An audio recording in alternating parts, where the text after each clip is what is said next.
Welcome to Simply Bitcoin Live. Today is September 20th, 2022. We are your number one source for the peaceful Bitcoin revolution. We cover the breaking news, culture, memetic warfare. We will show you why only Bitcoin can give you true financial sovereignty.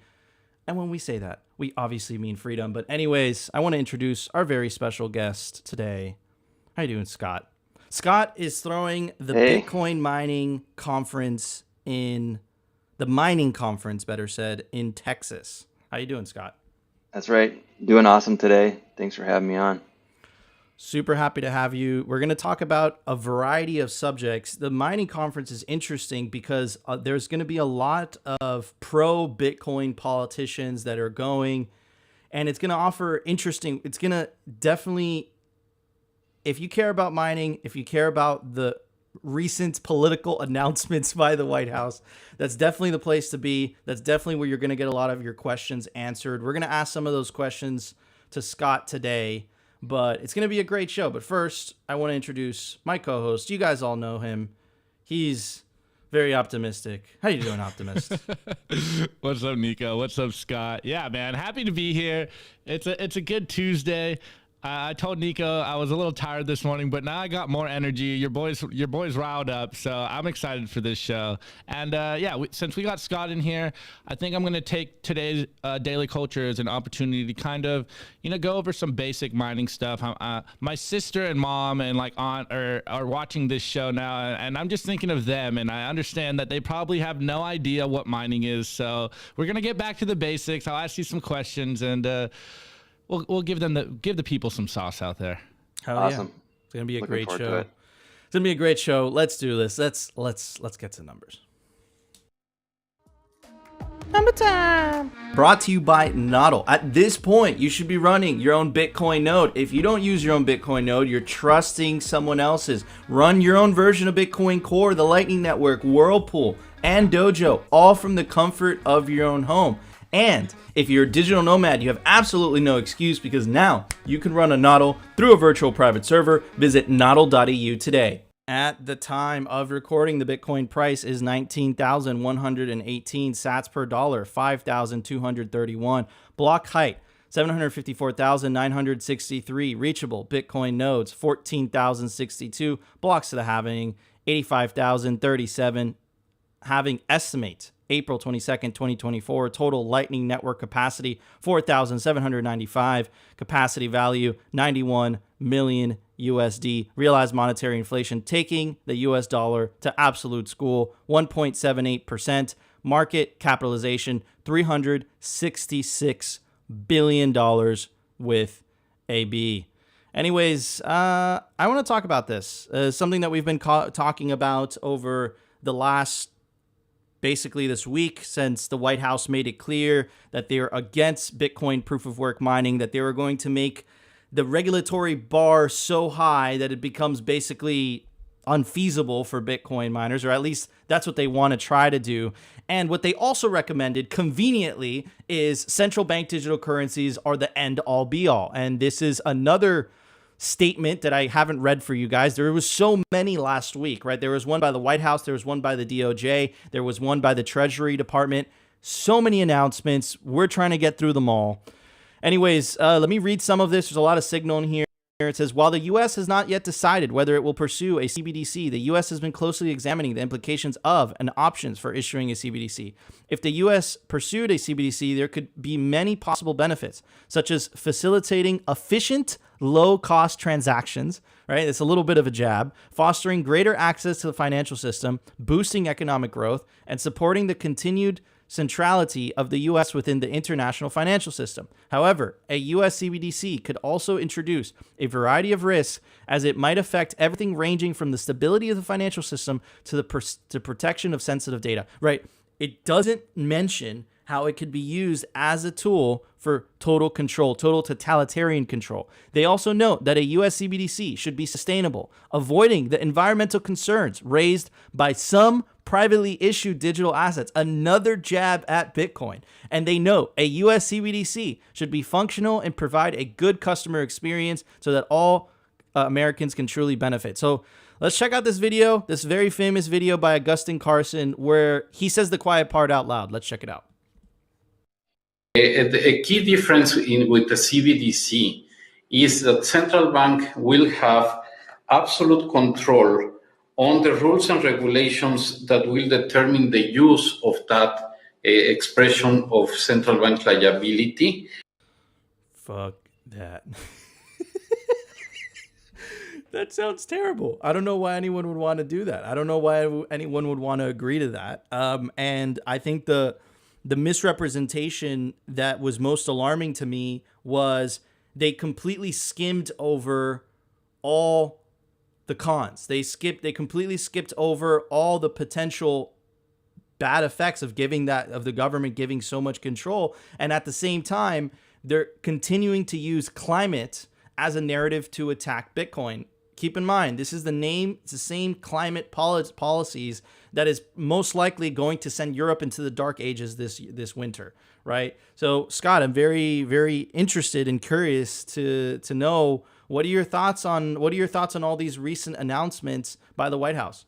Yeah, no, it's great that there's discussion taking place because it's publicity.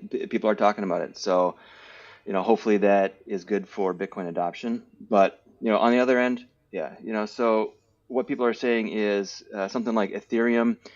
They can never go net negative from a carbon footprint standpoint, but now Bitcoin can because we can actually be using that methane and that carbon, reducing the carbon through Bitcoin mining and working towards stabilizing the grid.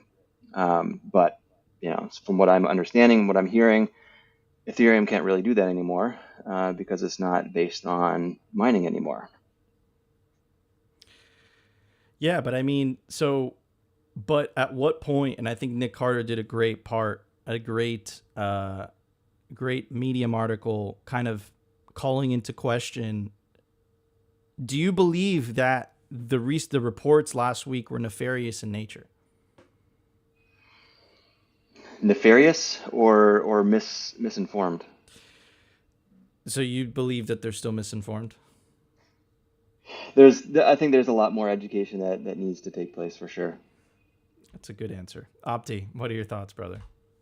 Well, guys, I don't have my tinfoil hat on, but you already know where I'm going. The PR spins on CBDCs is absolutely atrocious, and we say it all the time. Like, one of my friend Andres, he said it, and I said it before him. It's like we don't even have to read these articles half the time because we know where their bias is coming from. But this is our job to counter this stuff.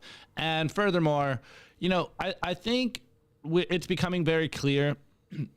Excuse me, that energy is like the queen on the chessboard. The fact that they want to control energy is the main move that they're going to come after Bitcoin with, and furthermore, society at large. And I've been saying for a minute, they again, Nika, you can reel me back, but I've been saying for a minute, they want you back in the Stone Ages, and the fact that they want to control your energy is a very simple move. If they can control your energy, then they can control humans and they can control society. So again, energy is the queen on the chessboard, and this is why they are trying to clamp down on Bitcoin and its energy use, and furthermore, use the PR spin to present a CBDC as a better alternative, or even Ethereum proof of stake as a better alternative to Bitcoin's proof of work, because on the surface it seems like Bitcoin proof of work wastes a lot of energy and it's just the low-hanging fruit. No one's really doing the deep diving into the nuance. It's just headlines, and people just read the headlines and they get caught up in the emotions of it all. So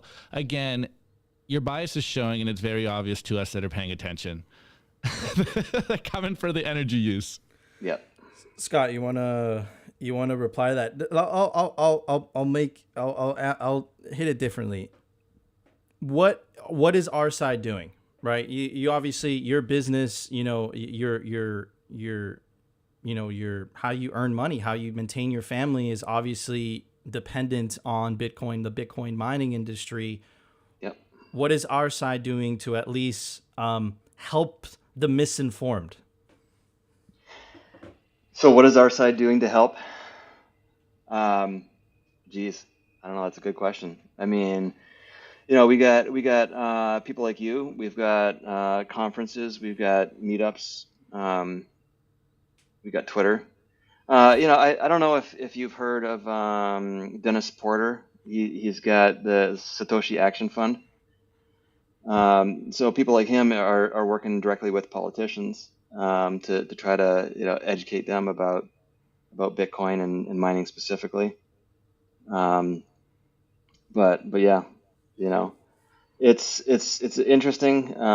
Since 2017, I mean, I've been making my living off of Bitcoin mining or the Bitcoin mining industry, really. So obviously maybe I'm a little bit biased.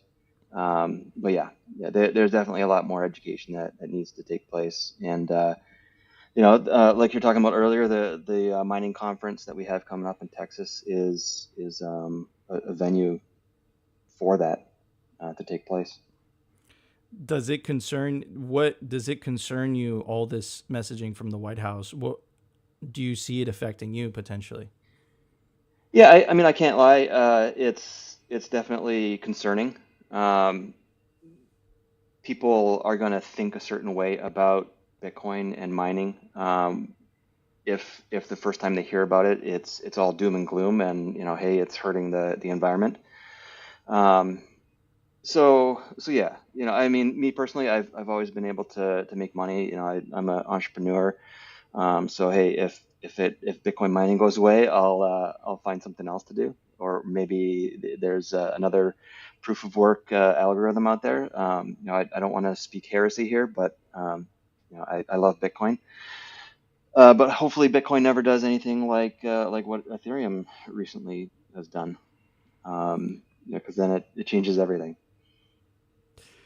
Yeah, man, it does change everything. Hopefully, it doesn't get to a point that U.S. politicians scare away Bitcoin mining within its borders. I think it would be catastrophic and it would be a giant missed opportunity for the U.S. Yeah. Anyways, let's get to the news and we'll explore this topic a little bit deeper. Let's check it out. The Daily News. Brought to you by CryptoCloaks.com. They make the best 3D printed Bitcoin merch in the game. From custom node cases to key rings to the famous 3D printed Bitcoin grenade toy. Comes in any custom color your heart desires. You want it in gold, they make it in gold, but only on CryptoCloaks.com. All right, so I want to talk a little bit about Scott's conference. It's called the Mining Conference. It's in Texas, 2022. Let's check out some of it. The speaker list includes Pete Sessions, Dennis Porter, Aaron Foster, Patrick Dutz, and Nathaniel Yu. Nathaniel works at Bitmain. Patrick works at IMEA. Aaron works at Luxor. Dennis is Satoshi Action Fund, which Dennis is part of the whole effort to fight for proof of work mining. Obviously, Pete Sessions is a U.S. congressman. So looks like there is people representing big organizations for mining. It's a good event. Scott, why don't you tell a little bit about what this event, who it's for, why people should go? Yeah. So this event, this is actually our second event. It's for anybody interested in learning about Bitcoin, and also, for people who are already established. Maybe they work for a large Bitcoin mining company, just to get together and network. So my goal has always been to just bring people together in a community, and this conference was a culmination of many years of working towards this. I first started out in this industry working for an ASIC miner manufacturer called Hal Mining. They made this miner called the Dragon Mint T1. It was a 16 terahash miner, and it was going to revolutionize the world and create some competition in the mining manufacturer industry. But just as that happened, Bitcoin was starting to tank, so I kind of had to reinvent myself as a broker. So I knew a lot of people who were buying miners. I knew a lot of people who had miners that they needed to offload in order to buy new miners. So I just kind of did my thing, reinvented myself, and became a Bitcoin mining machine broker. And throughout that journey, I just started getting to know more people in this industry, and saw that there was definitely something lacking there wasn't enough places for people to go to learn about this stuff. And there's also people getting scammed very easily because they're finding the wrong people when they're first starting to get into mining. So yeah, this conference was out of an effort just to really help to educate people and to create that opportunity to network. So what we're doing at the conference is really helping people to build mines for themselves, or to learn how to work in a mine. Let's say if they live in a place like Texas or Ohio or Washington or New York, where there's a lot of mining going on, there's actually opportunities for people to learn how to be a Bitcoin miner repair technician, or a mining farm operations tech. So this is the venue to do that. Gotcha. No, it from what I think it was Brad that originally told me, from what I understand, it's a conference that's tailored to help someone who's wants to get into the industry, specifically mining. It's tailored towards getting them on their feet, basically. Is that correct? Absolutely. So not only that for the new people, but for the established people in the industry, it's a way to work through the deal flow. So there's people looking for energy. There's people looking for power, electricity. And there's people looking for a place to host their miners. Let's say they have 10 miners or maybe 1,000 miners. A good example is at our last event in February. That was our inaugural conference. We had 1,000 people come out. There are people coming from China who were basically suffering from the consequences of the Chinese government, who had just started to ban Bitcoin mining. So there were people with thousands, almost hundreds of thousands of miners in China that needed to be relocated. So our conference was a place where some of these Chinese Bitcoin miners could go to develop relationships with people in the U.S., Canada, and other countries, so that they can get their miners out of China and get their hash rate back online in other countries. So, and you guys facilitated that through the conference that you guys are doing, the networking, and all that Exactly. good stuff. So, this is a Bitcoin show after all. Now that Ethereum basically shot itself in the foot, metaphorically, YouTube. I think it was Catlin Long that I read this, right? 94% of all proof of work mining is now Bitcoin. How long until you guys rename the conference to the Bitcoin Mining Conference? So that's an interesting story, how the conference got its name. In February, the name of the conference was Scott's Mining Conference. And I did that because, hey, I do have a reputation in the industry. I've gotten to know a lot of people. But, as this thing grows, we found that, hey, let's make this less about a person and more about the industry. So we changed it to the Mining Conference. Now, there is a Bitcoin mining conference called the Bitcoin Mining Conference. And I believe Brains, the guys behind Slush Pool, that's now Brains Pool, they were going to have a Bitcoin mining conference called the Bitcoin Mining Conference. But, with the pandemic and everything that came up, and the I think maybe having to do with some of the political instability over there, they just decided to not have it yet. So maybe something in the future for them. But yeah, so the Bitcoin Mining Conference was already taken. So we went with the Mining Conference. Okay. So yeah, we're hoping to be the industry conference for people to learn all about mining. Okay, let me rephrase it then. When are you guys going to be an exclusive Bitcoin mining conference? So yeah, I'd have to say that maybe 99% of the content there is Bitcoin only. It's hard to kind of get rid of some of the people and the projects that are non-Bitcoin. But Why is yeah, it hard to get rid of them? Because there are people in the industry who do both, right? They mine Bitcoin, they mine other altcoins, or maybe they just provide infrastructure like transformers or other things, and they're not necessarily 100% bought into Bitcoin only. So we can only do so much to really prevent people from talking about other projects and other currencies. But yeah, I'd have to say it's probably 99% Bitcoin. Okay, fair enough. Moving on to have to ask these things. What I made the title of the video today, and there's this really great article by our friends over at Bitcoin Magazine. The name of the article is "Mining Concentration in America Poses a Major Threat to Bitcoin." It's by no other than Shinobi. Says, since the mining ban came to China, there has been a massive migration of Bitcoin hash rate to the United States. There have been many narratives and pushes from pro-American Bitcoiners to continue attracting more hash rate to the U.S., including pushing to create favorable regulatory environments for miners here in North America. This has been done on the premise of the historical strength of American property rights, which is a big part of why American capital and equity markets are the biggest in the world. He goes on to say, this is a huge miscalculation and is something that, if successful, will have a huge negative effect on Bitcoin in the long run. The entire game theory around the security of Bitcoin mining is decentralized/distribution. They can orphan blocks from other miners, preventing them from even participating in the system to earn revenue in Bitcoin.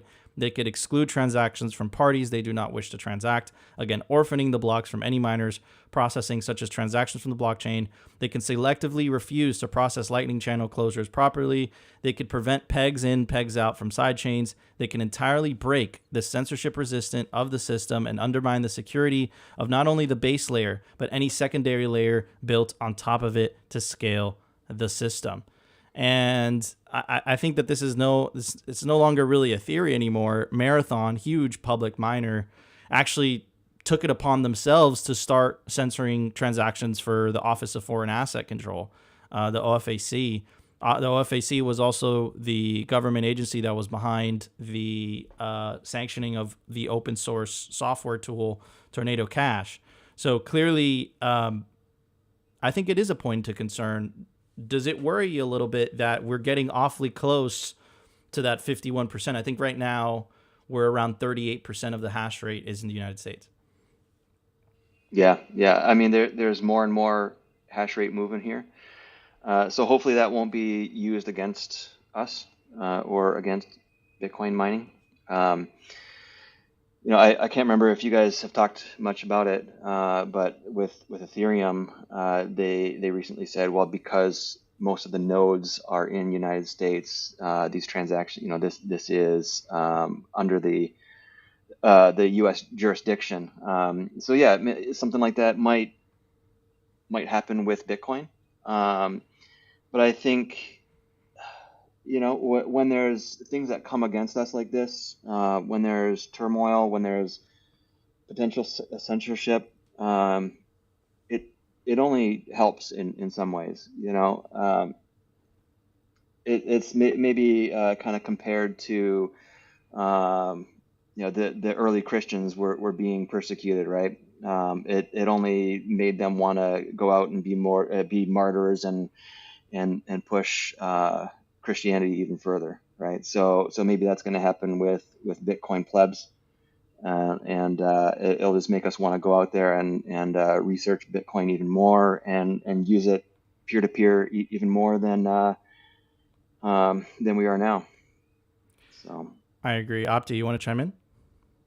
Well, I mean, first off, yeah, I think we got to agree with Shinobi that centralization of hash power in America may not be the best thing, but also as an American, I would like to see a lot of hash power in America, bring back production to America, but decentralized hash power is good. And, that's kind of why we are so adamant about telling or actually asking miners like yourself to tell the plebs whether it's a good idea for them to be solo mining.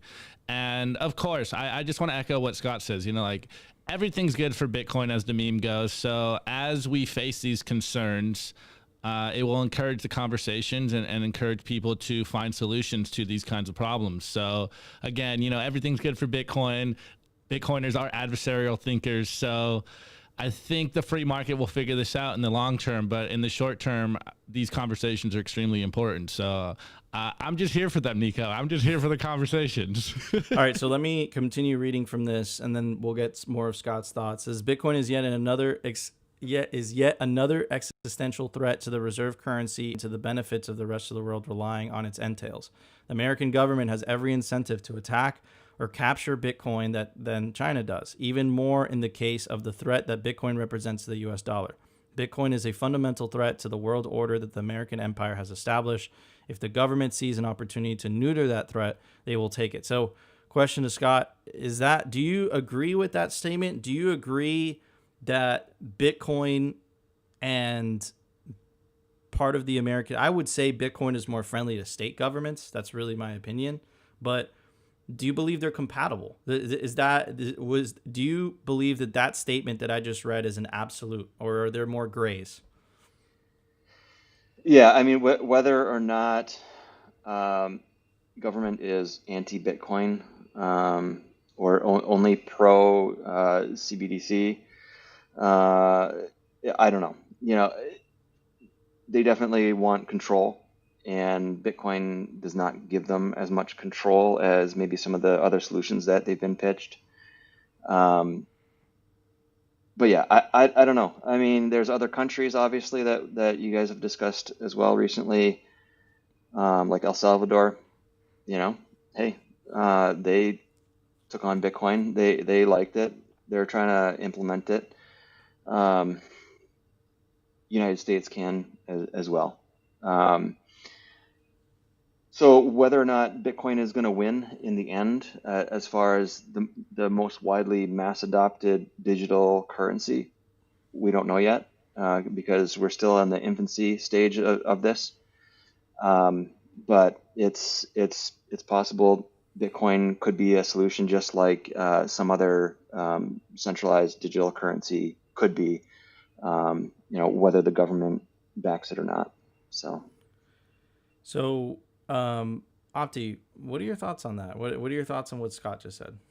I mean, I was just going to say the meme that I've always said on this show before, like, you can't ban Bitcoin. You can only ban yourself from Bitcoin. And I did the culture the other day where I don't want to say that Bitcoin is inevitable, but it does seem like at this point, Bitcoin has become, how do I say it? Like, unstoppable, maybe. I don't know. That may be too hyperbolic or too strong of a word, but I kind of agree with the sentiment that yes, the U.S. government probably is not going to back Bitcoin how El Salvador does and how we'd like it to, considering that the government and the powers that be aren't too fond of freedom right now. It seems like we are becoming in the first round of then they fight you stage. But, to be optimistic about it, I would be hopeful and would like to see the pendulum swing the other way and our government endorse freedom money, because I still fundamentally believe in the ideals of America and the land of the free and the home of the brave. And so I would very much like them to not over-regulate Bitcoin and not stifle what we're doing over here, because Bitcoin is that important. And if America does want to maintain its place as the leader in the world, then they should endorse freedom money, because the dollar's trash. And I think the world is starting to wake up to this idea that they can't just rest on their laurels of world reserve currency anymore. And so if they're going to try to stifle Bitcoin and Bitcoin mining furthermore, like, I feel if they have any brain cells left and they're not completely corrupt, they will look at what happened in China and the ban and realize that they can't ban Bitcoin. They can only ban themselves and their citizens from Bitcoin, and they're just shooting themselves in the foot. So Bitcoin mining will only just move to another country if they try to ban it. And so Bitcoin mining in the United States is an opportunity for the United States power infrastructure to be developed. Banning Bitcoin mining in the U.S. or making it very, very difficult for mining to take place here, I believe is not really a very positive thing for the government to try to do, because yeah, Dennis Porter says it all the time. Other people say it all the time. Yeah, we take the cheap power, we take the renewable power. It could be curtailed. We could turn it on and off anytime we need to. If there's a massive ice storm, or whatever happens, there's that flexibility that we can turn it off and provide power to other people who need it for other reasons. So yeah, I think it's only a good thing, and I think the White House just needs to find a way to work with Bitcoin miners. Why was it, last question, we'll move on to the culture. Why do you think that Bitcoin miners flock to the United States specifically versus going to other countries after the China ban? So they actually did flock to other countries. They did. They did. A lot went to Kazakhstan, a lot whatever, Yeah. but we both know that the vast majority came to the U.S. Yeah, I think it came to the U.S. and Canada because of the geopolitical risk.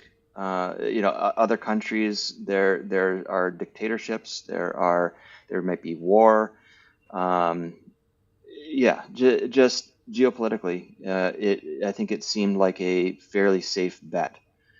There's some hash power going down to Venezuela, where electricity is nearly free, but um, you have to weigh the pros and cons.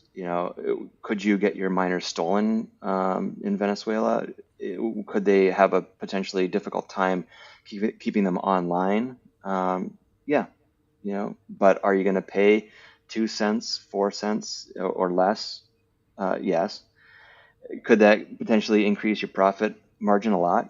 Absolutely. But yeah, so yeah, if I think there was enough of a base here in the United States for people to work with, where yeah, we have people that have minds, we have people that know how to reach out on WeChat or whatever platform.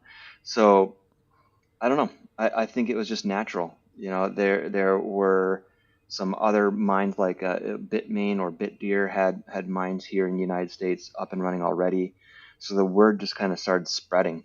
Hey, Texas has power. Washington has power. Um, so it was just a natural progression. But yeah, there are other countries, Iceland, and other places. But I think one of the things is, for the level of risk and for the price that you can actually get power for here per kilowatt hour, it just made it a fairly reasonable country to do Bitcoin mining business in. Gotcha. Okay, so it was basically they felt they liked the security in the United States, and they like the business friendly environment. But I like that article by Shinobi because it points out, at the end of the day, I think Bitcoin, specifically Bitcoin, because it's the only decentralized cryptocurrency, in my opinion, is a major threat to, before governments never had. They had this total monopoly on the creation of the issuance of money, and they were able to control huge swaths of the population through monetary policy. And they issued the money that everyone else had to work for. And then Bitcoin is a threat to that. It's a little silent protest saying, hey, it doesn't change anymore. So I'm very curious, and this hasn't played out yet. I think we've seen rumblings from the White House. Is the United States going to continue down the path of being friendly towards private property rights and towards business, or are they going to go down the route of totalitarianism in order to protect their monopoly on currency, right? And I think that's the big question here. Yeah. I am very bullish on the state of Texas, though. The recent announcement by Greg Abbott, the rumblings from Ted Cruz, looks like Texas might be the Bitcoin Alamos state, and let's see. Anyways, let's get to the culture.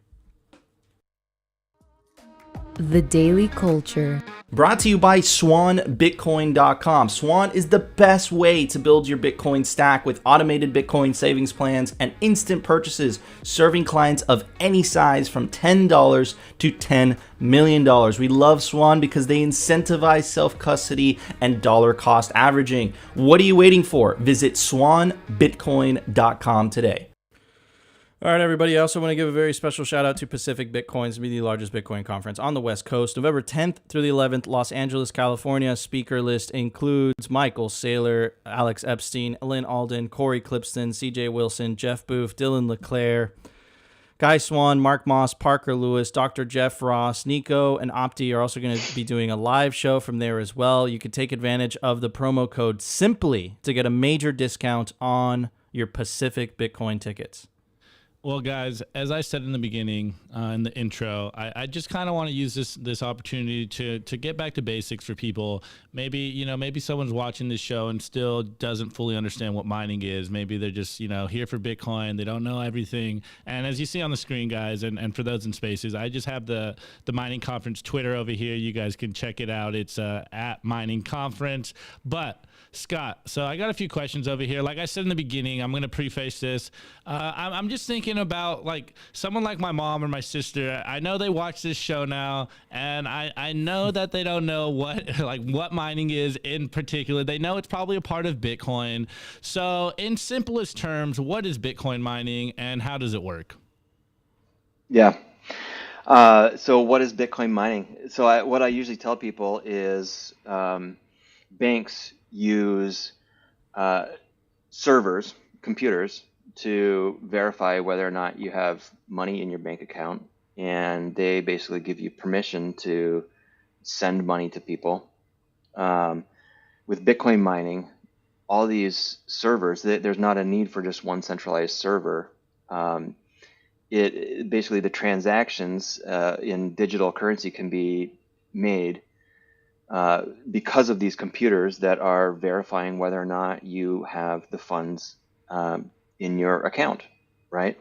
So it's just a different way of doing banking. It's instead of getting permission to hold your money and to send money, you're actually pushing the money out, and it's because of these specialized computers called Bitcoin miners that it's possible.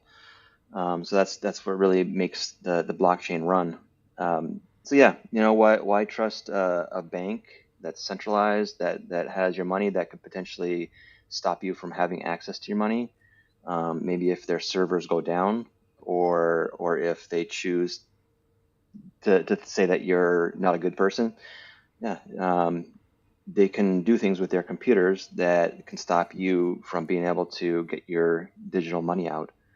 But with Bitcoin mining, it's basically the very opposite. So instead of these centralized servers, you have these computers all around the world that are built just for one thing, to mine Bitcoin and to verify transactions. And those are spread all around the world, and anybody can plug them in. So instead of somebody with large infrastructure like a bank having all the servers and having all the control, it basically puts it into the hands of the people.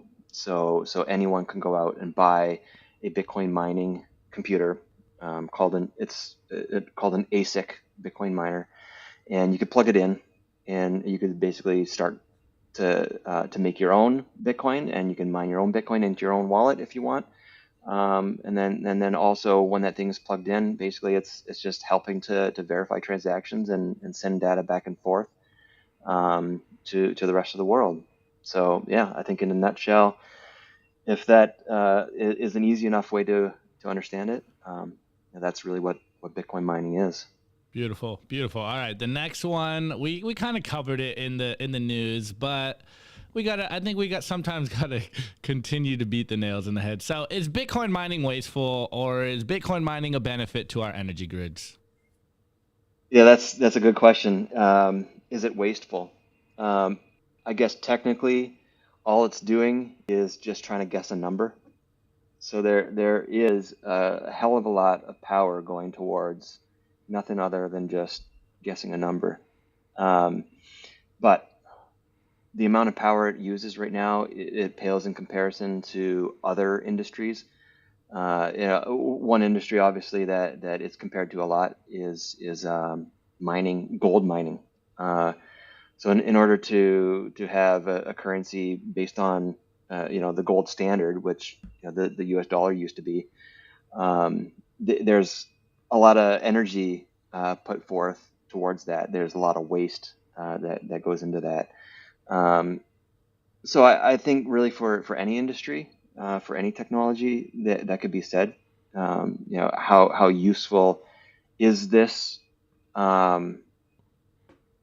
It really depends on your viewpoint, and I don't know if I really necessarily have the right answer. There's other people that talk about this better than I can, like Nick Carter, for example. He recently had a rebuttal or whatever it was, a response to the White House, talking about what Bitcoin is and how it isn't wasteful and how it is useful. But yeah, I'd say really, just like they say, beauty is in the eye of the beholder.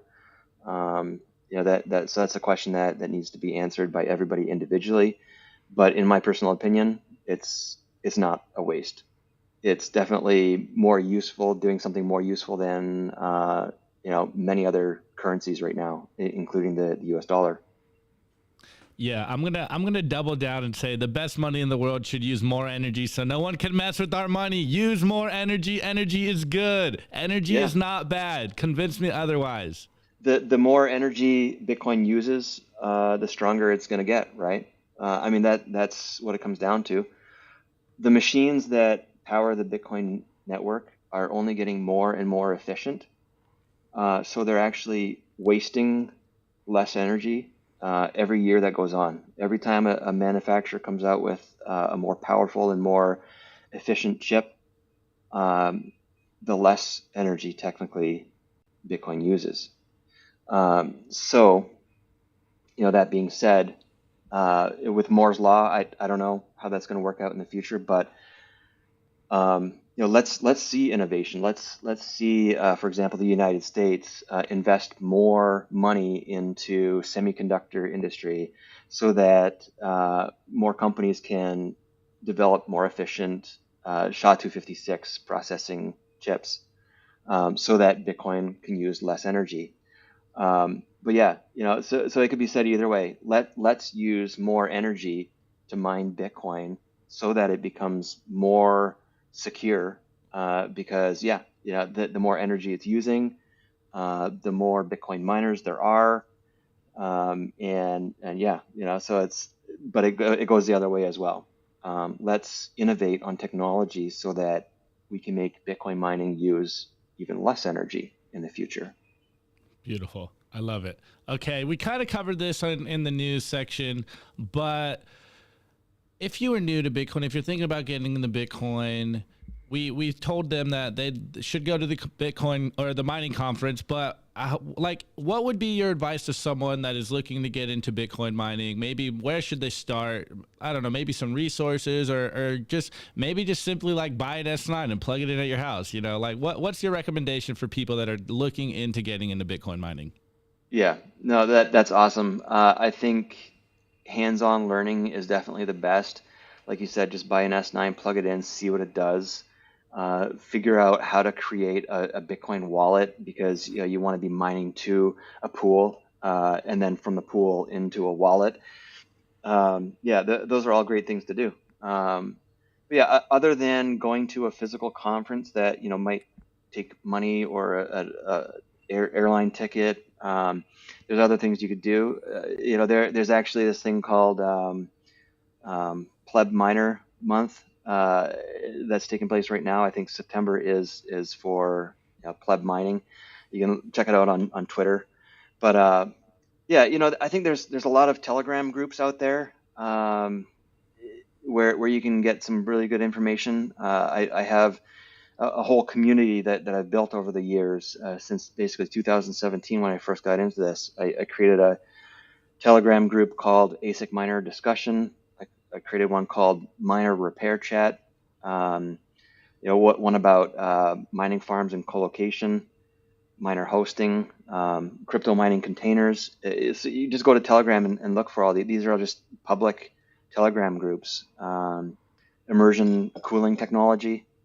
You can learn all about mining pools at the pool party is another Telegram group.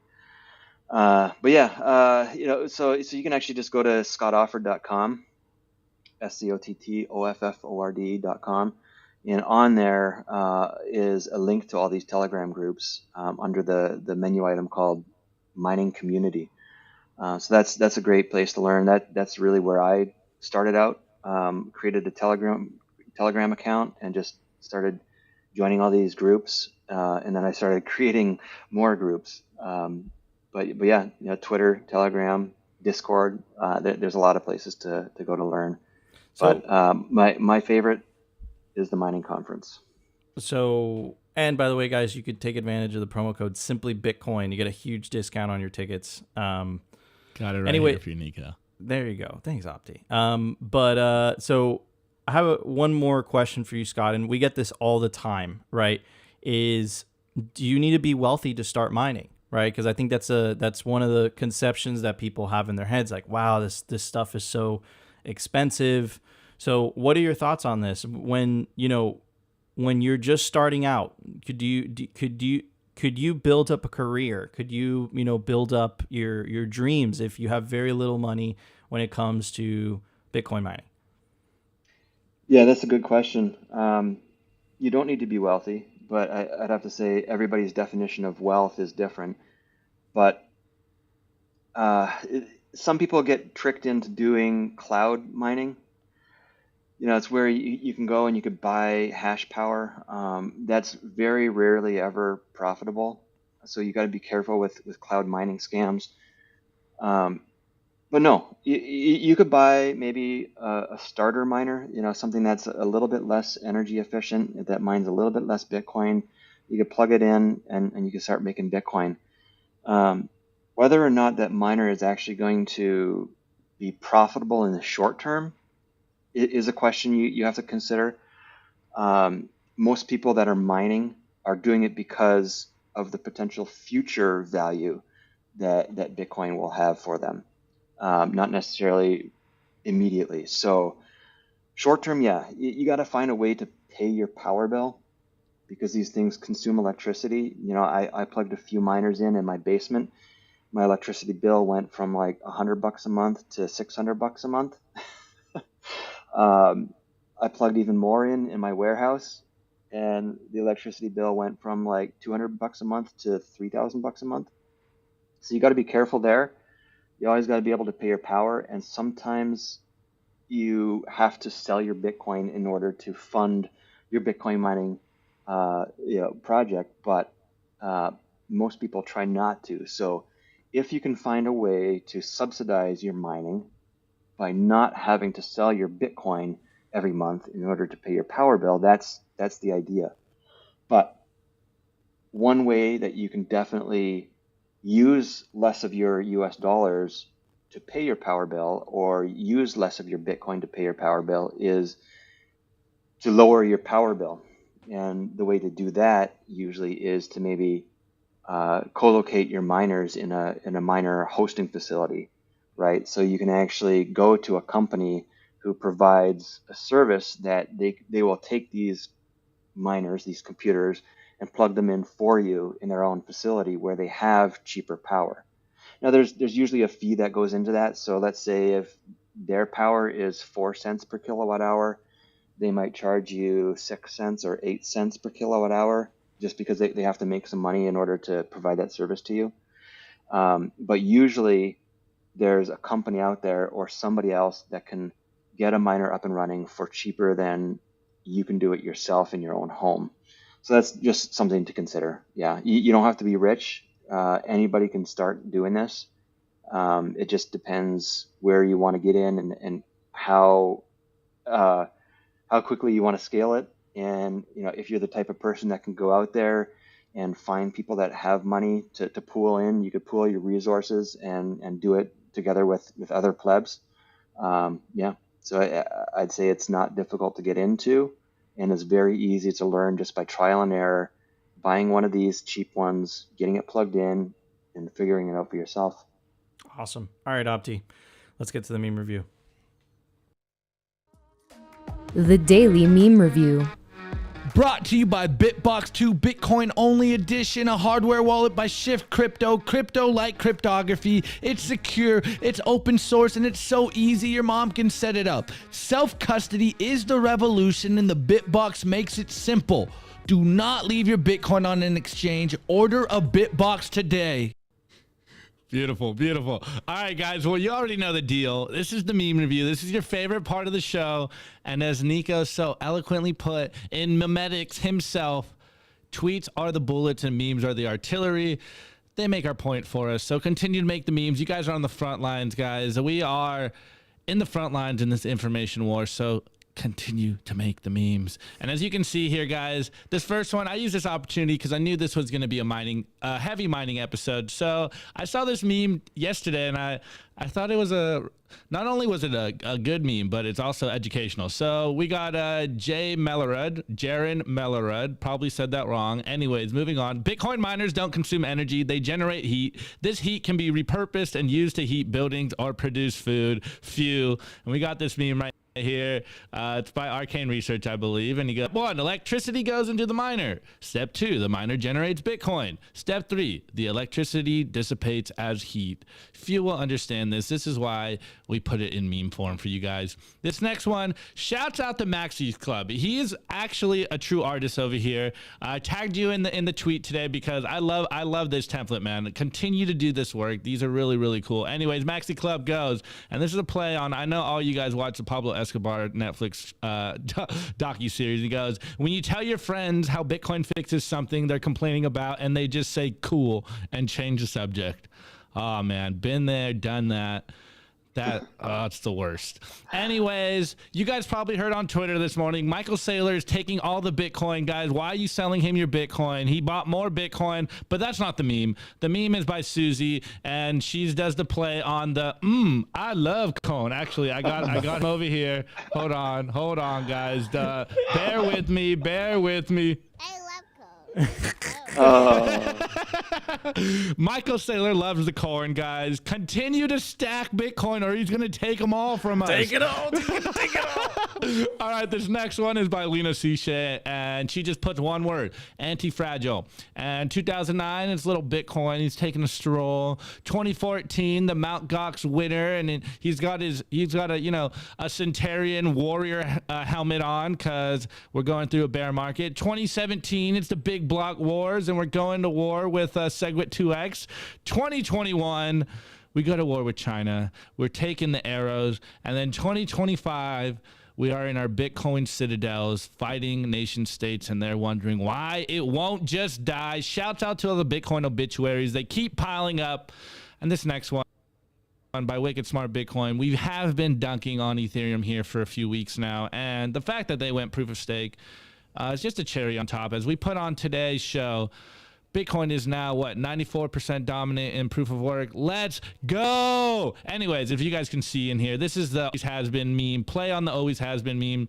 And we got AWS around the US. It goes, ETH Maxis. Wait, AWS is the real world computer? And we got with Hopium depleted. And we got the Bitcoiner, astronaut always has been. Yes, AWS. What's his name again? Who Bezos owns Ethereum. Anyways, this next one's Ben Rickard on Twitter. Legendary doom and gloom trader out there. But anyways, I really love this meme because we say this all the time. And I think this is a point that we need to continue to push down people's throats because they don't understand that everything is fake. But here's the meme. Our money is fake. Our debt is fake. Our two-party political system is fake. Most of the stuff we've been told is fake. And once you realize this, what you've thought of as reality begins to look like a cheap set on some ridiculous B movie.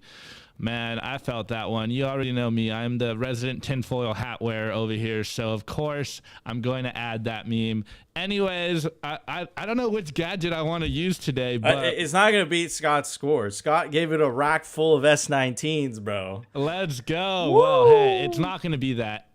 And Yeah, there you go. Banana peel. old banana peel. Okay. All right, guys. So put your meme review score. Actually, Nico, I think the restream chat's messed up still. I thought we fixed it. So I got the YouTube over here. I can read some of them. But anyways, I'm using this phone charger, the ones that you just put your phone on. It actually saved me at BitBlock Boom. That's how I was able to maintain the stream all day. It's actually a pretty good gadget, guys. Highly recommend if you are a content creator. So I'm gonna give it this new Black Magic camera, 4K something. It's my new camera. That's what I'm gonna use, but I haven't figured out how to set it up yet. Just bear with me. Are you gonna bring that to Texas?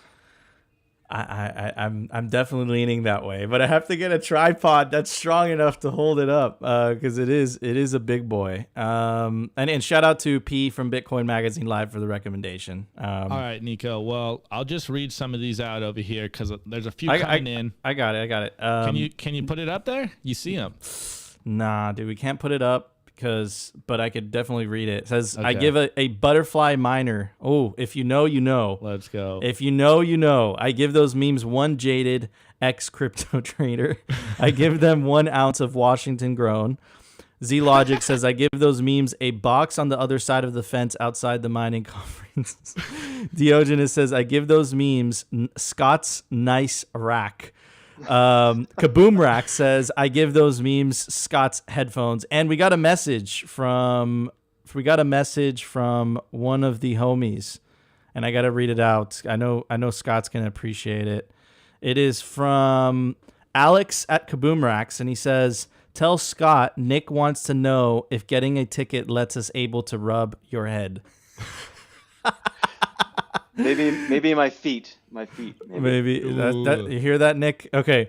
And then Jessma says, I give those memes a moldy strawberry. All right. Awesome scores.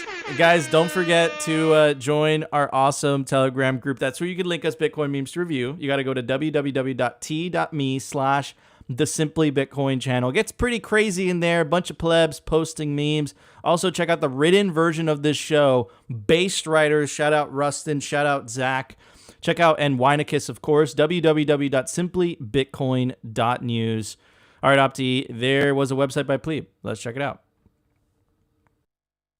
Pleb sites.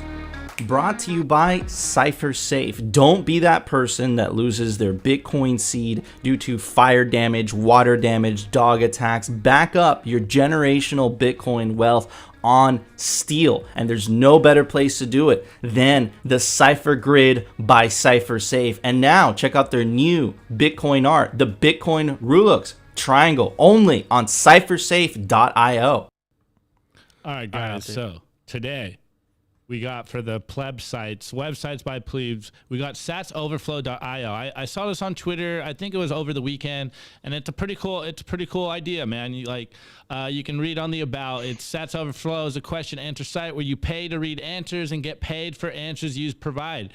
So guys, you can get paid to answer questions over here. Free sats. It seems like free sats. You get paid for the things that you know. So who knows if this will take off, but I'm sure you can steal a few thousand sats over here, boys and girls. Anyways, if you like the show, guys, listen to us on Apple, on Spotify, on Anchor. And if you really love what we're doing here, we are on Anchor, and you guys could stream us sats. So if you think we're providing you value, the value for value economy is thriving, and we will take your sats. Anyways, Nico, let's roll this one up. Oh, man. I also want to give a shout out to our clothing sponsor. Shout out representltd.com. They make the most comfortable hoodies.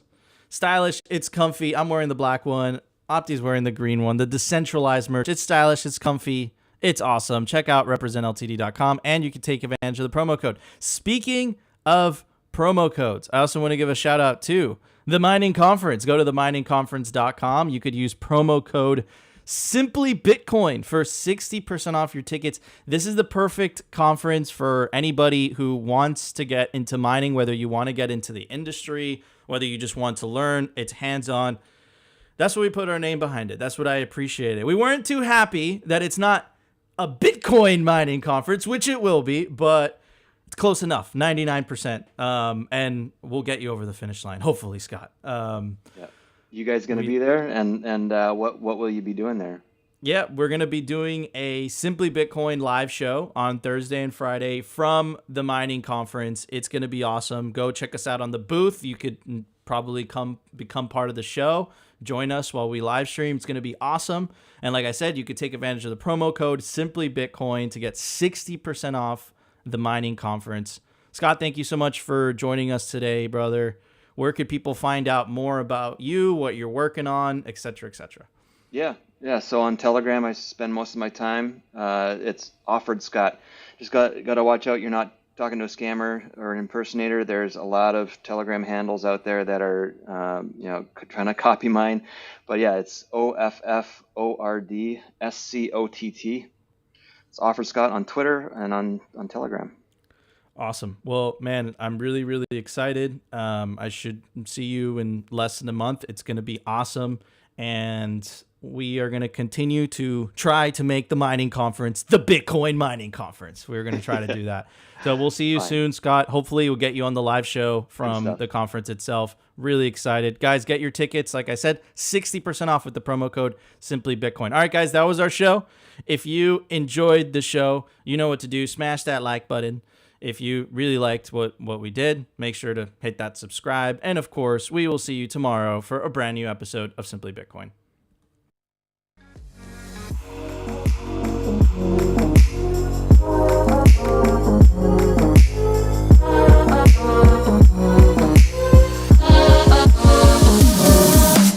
Which one's the best crypto asset? Well, Bitcoin's the best crypto asset. Okay. What's the second best?